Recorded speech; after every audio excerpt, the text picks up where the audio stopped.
እንዲሁ በዋዛ መሞት አለ ወይ? ሰዎች ስላወሩ መሞት አለ ወይ? ለነስ የሚሟገት አለ በሰማይ አለ በሰማይ እንዲሁ በዋዛ መሞት አለ ወይ? ማስተር አብነት እንኳን ደስ አለ። እንኳን እግዚአብሔር ለቤት ያበቃ።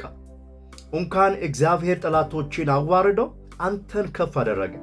እንኳን እግዚአብሔር ጤናን መልሶ ወደ ኢትዮጵያ ወደ ሀገር መልሷል። በእርግጥ አሁንም እንዲህ ብዬ ልጸልይ አስቤያለሁ። ባለበት ስፍራ ፍጹም ፈውስ ይሆንልን የእውነት።